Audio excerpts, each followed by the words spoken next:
Hi friends, welcome to Yummy Rich Food. இன்னைக்கு நம்ம என்ன ரெசிபி பார்க்க போறோம்னா செட்டிநாடு குழிப்பணியாரம் தாங்க. ரொம்ப சுலபமா குழிப்பணியாரம் எப்படி பண்ணலாம்ங்கறத நம்ம இந்த வீடியோல பார்க்க போறோம். பொதுவா ஸ்நாக்ஸ் ஐட்டம்னாவே நம்ம ஆயில்ல ஃப்ரை பண்ணி சாப்பிடுறத ரொம்ப மேக்ஸிமம் விரும்பி சாப்பிடுவோம். பட் இந்த மாதிரி குழிப்பணியாரம் செஞ்சு சாப்பிட்டு பாருங்க. ரொம்ப சூப்பரான ஒரு ஸ்நாக்ஸ் தான். நீங்க அடிக்கடி செய்வீங்க. வாங்க வீடியோக்குள்ள போலாம். அதுக்கு முன்னாடி நீங்க எங்க சேனலை சப்ஸ்கிரைப் பண்ண மறந்துடாதீங்க. இதுக்கு தேவையான பொருட்கள் என்னன்னு பார்த்துடலாம். 1 கப் அளவுக்கு பச்சரிசி, அதே 1 கப் அளவுக்கு இட்லி அரிசி, இதில் 1/2 கப் அளவுக்கு உளுந்தம் பருப்பு, 1/2 டீஸ்பூன் அளவுக்கு வெந்தயம். ஸோ இட்லி அரிசியும் பச்சரிசியும் 1 கப், உளுந்தம் பருப்பு 1/2 கப், 1/2 டீஸ்பூன் அளவுக்கு வெந்தயம். இதெல்லாம் சேர்த்து நம்ம இப்போ ஊற வைக்க போகிறோம். ஒரு 3 மணி நேரத்துக்கு இது நல்லா ஊறணும். ஸோ அதுக்கப்புறம் தான் நம்ம கிரைண்ட் பண்ணி எடுத்துக்க போகிறோம் மாவை. ஸோ இதில் நல்லா மூழ்கிற அளவுக்கு நம்ம தண்ணி ஊற்றி இது நல்லா 3 மணி நேரத்துக்கு நம்ம ஊற வச்சு எடுத்துக்கலாம். ஸோ 3 மணி நேரத்துக்கு அப்புறம் நம்ம ஓப்பன் பண்ணி பார்க்க போகிறோம். நல்லா அரிசி பருப்பு எல்லாம் நல்லா ஊறிடுச்சு, வெந்தயம் உள்பட. ஸோ இதை நல்லா தண்ணி வச்சு அலம்பிட்டு இப்போ நம்ம அரைச்சி எடுத்துக்கலாம் மாவை. அரைச்சி மாவு எடுத்தாச்சு. இதை நான் ஒரு 8 மணி நேரத்துக்கு புளிக்க விட்டுட்டேன்.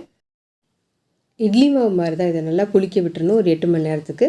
அதுக்கப்புறம் நல்லா இந்த மாவை நல்லா மிக்ஸ் பண்ணிவிட்டு இப்போ நம்ம இதை பிரித்து எடுத்துக்க போகிறோம். ஒன்றுக்கு ஸ்வீட்டுக்கும் ஒரு இது காரத்துக்கும்.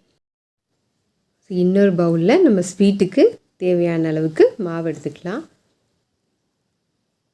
இதில் நம்ம மாவு அரைக்கிறப்ப உப்பு போடாமல் தான் நான் அரைச்சி வச்சுருக்கேன். உப்பு போடாமல் தான் நான் புளிக்க வச்சு எடுத்து வச்சுருக்கேன். இதுக்கப்புறம் நம்ம செய்கிறப்ப தான் நம்ம அந்தந்த இதுக்கு தேவையான அளவுக்கு நம்ம சால்ட் ஆட் பண்ணிக்க போகிறோம். இப்போது நம்ம ஸ்வீட் குழிப்பணியாரம் ஃபஸ்ட்டு பண்ணிடலாம். இதுக்கு நான் 3 அச்சு வெல்லம் எடுத்திருக்கேன். இந்த அச்சு வெல்லத்தை நம்ம பாகு காய்ச்சி எடுத்துக்க போகிறோம். இப்போயே நம்ம போட்டு பாகு காய்ச்சினோம்னா ரொம்ப லேட் ஆகும். இதை கொஞ்சம் சின்ன சின்ன பீஸாக நுணுக்கிட்டு நம்ம இப்போ பேனில் ஆட் பண்ணிக்கலாம். 1/4 கப் அளவுக்கு மட்டும் நம்ம தண்ணி ஊற்றி இதை நம்ம பாகு காய்ச்சிக்கலாம். ஏன்னா ரொம்ப தண்ணி விட்டுட்டால் நம்ம குழிப்பணியாரம் ரொம்ப தண்ணி ஆகிடும். ஸோ அந்த மாதிரி லைட்டாக தண்ணி ஊற்றிட்டு நம்ம இதை பாகு காய்ச்சிக்கலாம். இதிலையே நான் ஏலக்காவையும் ஆட் பண்ணிக்கிறேன். ஸோ ஏலக்காவை நச்சு இதில் ஆட் பண்ணிக்கலாம். ஏன்னா மாவில் நம்ம ஏலக்காய் போடுறப்ப அது ஏலக்காய் வாயில் கடிக்கிறப்ப தட்டுப்படும். ஸோ அது சில பேருக்கு பிடிக்காது. அதனால் நம்ம இதிலே ஏலக்காய் போட்டு அந்த ஃப்ளேவர்லாம் வெள்ளத்திலே இறங்கிடும். வெள்ளத்தை நம்ம நல்லா இப்போது வடித்து எடுத்துக்கலாம். அதில் தூசெல்லாம் இருந்தால் அந்த வடிகட்டிலே தங்கிடும். ஸோ இதுக்கு பாகு பதம்லாம் தேவை கிடையாது, நம்ம கரைஞ்சிட்டாவே நம்ம போதும். ஸோ இப்போ மாவில் 1/2 டீஸ்பூன் அளவுக்கு சால்ட் ஆட் பண்ணிக்கலாம். அதுக்கப்புறம் நான் ஒரு 4 குழிக்கரண்டி இந்த வெள்ளைப்பாகை ஆட் பண்ணிக்கிறேன்.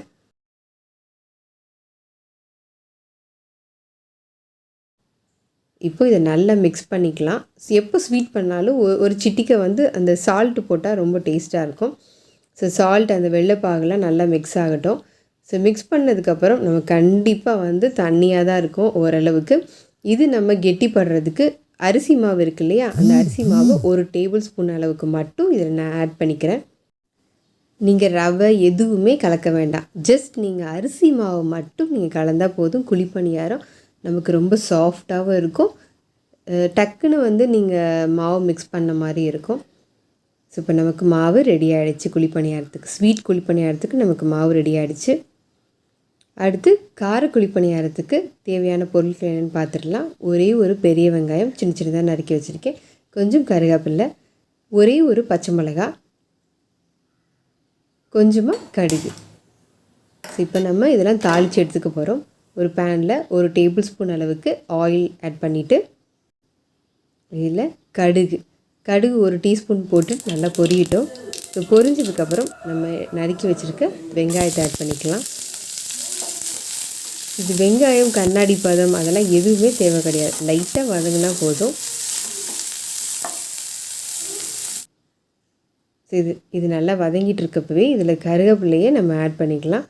பச்சை மிளகாய், கருவேப்பிலை, இதுக்கு தேவையான அளவுக்கு சால்ட் இதை ஆட் பண்ணிவிட்டு நல்லா வதக்கி விடலாம். ஒரு 3 நிமிஷத்துக்கு நல்லா வதங்கினதுக்கப்புறம் இதை நம்ம எடுத்து வச்சுருக்க மாவில் இப்போ ஆட் பண்ணிக்கலாம். ஸோ இது காரக்குழி பணியாரத்துக்கு மாவு கொஞ்சம் கெட்டியாக தான் இருக்கும். ஏன்னா நம்ம ஸ்வீட் பணியாரத்துக்கு நம்ம வெள்ளைப்பாகு ஆட் பண்ணுறப்ப கொஞ்சம் நல்லா தண்ணியாக இருக்கும். ஸோ கார பணியாரம் ரொம்ப கெட்டியாக இருந்தது அப்படின்னா நீங்கள் கொஞ்சம் லைட்டாக தண்ணி ஆட் பண்ணிவிட்டு நீங்கள் குழி பணியாரம் ஊற்றலாம். இந்த மாவுக்கு தேவையான அளவுக்கு நம்ம உப்பு சேர்த்துட்டு நல்லா மிக்ஸ் பண்ணிக்கலாம். ஸோ இப்போ நல்லா மிக்ஸ் ஆகிடுச்சு. நீங்கள் ஊற்றி பாருங்கள். ஊற்றி பார்க்குறப்ப உங்களுக்கு கெட்டியாக இருந்தது அப்படின்னா நீங்கள் லைட்டாக தண்ணி ஆட் பண்ணிவிட்டு நீங்கள் ஊற்றினா கரெக்டாக இருக்கும். குழி பணியார சட்டியை இப்போ அடுப்பில் வச்சுட்டு நல்லா ஹீட் ஆனதுக்கப்புறம் நெய்யை ஊற்றிட்டு நம்ம அது மேலே குழி பணியாரத்தை ஊற்றலாம். குழி பணியாரம் ஊற்றுறப்ப கரெக்டாக அந்த குழி அளவுக்கு ஊற்றுங்க. நல்லா உப்பி வரும், அப்போ திருப்ப முடியாது. திருப்புறப்ப பாதிக்கு பாதி வெந்த உடனே நம்ம திருப்பிடணும். ஏன்னா முழுசாக வெந்துடுச்சு திருப்பி போட்டிங்கன்னா நல்லா இருக்காது. ஸோ பாதிக்கு பாதி வெந்த உடனே நம்ம திருப்பி போட்டுடலாம். நெய் தான் ஊற்றணும்னு இல்லை, நெய் ஊற்றினா நல்லாயிருக்கும். நெய்யோடு சேர்ந்து கடலெண்ணெய் ஆட் பண்ணி நீங்கள் ஊற்றுனீங்கனாலும் அது ஒரு டேஸ்ட்டாக இருக்கும். ஸோ இப்போ நமக்கு ஸ்வீட் பணியாரம் ரெடி ஆகிடுச்சு. சட்டுன்னு செஞ்சிடலாம் இந்த மாதிரி பணியாரம்லாம். ஸோ அடுத்து நம்ம காரக்குழி பணியாரம் ஊற்றிக்கலாம். ஸோ அதே மாதிரி நெய் ஆட் பண்ணியாச்சு. இப்போ கார பணியாரத்தை நம்ம ஊற்றிடலாம். நான் முன்னாடி சொன்ன மாதிரி குழி பணியாரம் இனிப்பு ரொம்ப சாஃப்டாக இருக்கும். கார பணியாரம் கொஞ்சம் நேரம் ஆச்சுன்னா உங்களுக்கு ரொம்ப ஹார்டாகிடும். அப்படி ஹார்டாகிறதுக்கு நீங்கள் மாவு கரெக்டான பதத்தில் நீங்கள் மிக்ஸ் பண்ணிக்கணும். ஸோ ரொம்ப கெட்டியாக இருக்கக்கூடாது. கெட்டியாக இருந்ததுன்னா நீங்கள் சாப்பிட்றப்ப நல்லாயிருக்கும். பட் கொஞ்சம் நேரம் ஆனதுக்கப்புறம் ரொம்ப கல் மாதிரி ஆகிடும். அதனால் நீங்கள் கொஞ்சம் தண்ணி ஆட் பண்ணிவிட்டு தளன்னு நீங்கள் ஊற்றுனீங்கன்னா தான் கரெக்டாக இருக்கும். அதுக்குன்னு ரொம்ப தண்ணி ஊற்றிடக்கூடாது. ஓரளவுக்கு மிக்ஸ் பண்ணிவிட்டு நீங்கள் பணியாரத்தை ஊற்றுங்க. ரொம்ப டேஸ்டான குழி பணியாரம் சட்டுன்னு பண்ணிடலாம்.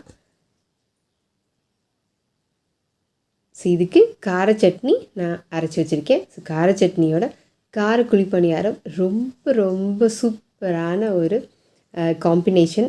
ரொம்ப நல்லாயிருக்கும், ரொம்ப டேஸ்ட்டாக இருக்கும். நீங்கள் கண்டிப்பாக உங்கள் குழந்தைங்களுக்கு பண்ணி கொடுங்க. இதை நீங்கள் ஸ்நாக்ஸாகவும் நீங்கள் ஸ்கூலுக்கு கொடுத்து விடலாம். ரொம்ப சாஃப்டாக இருக்கும். எவ்வளோ நேரம் ஆனதுக்கப்புறம் நீங்கள் எடுத்து பார்த்தாலும் ரொம்ப சாஃப்டாக இருக்கும் பணியாரம். ஸோ கண்டிப்பாக நீங்கள் ட்ரை பண்ணி பாருங்கள் ஃப்ரெண்ட்ஸ்.